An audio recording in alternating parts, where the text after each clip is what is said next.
የጋሞ ሀገር ሽማግሌዎች፣ ወጣቶች፣ የአርባ ምንጭ ነዋሪዎች ይህ ስራ በታቀደለት በዚህ ልክ ተጠናቆ አርባ ምንጭ ከምናቃት አሁን ወዳየናት ደረጃ ተሸጋግራ ለማየት ስለበቃችሁ ስለበቃን እንኳን ደስ ያላችሁ እንኳን ደስ ያለን ማለት እወዳለሁ።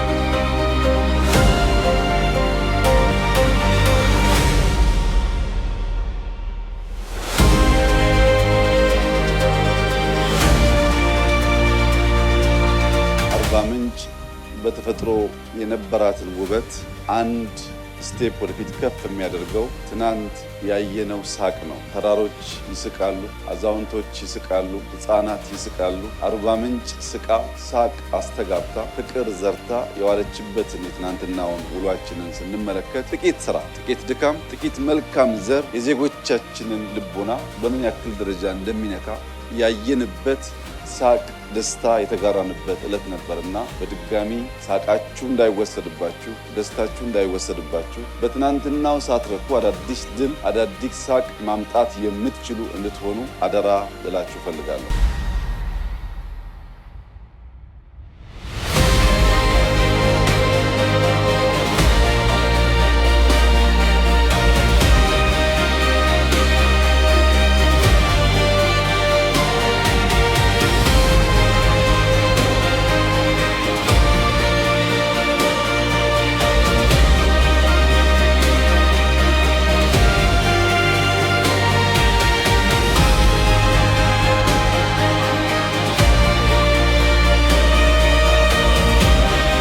ኢትዮጵያ የምታድግ የምትበለጽግ ልጆቿን የምትሰበስብ የአንድነት የሰላም ምሳሌ የምትሆን ሀገር ናት። ይህ ከድካም ከልፋት ከስራ ውጪ የሚከናወን ነገር አለ።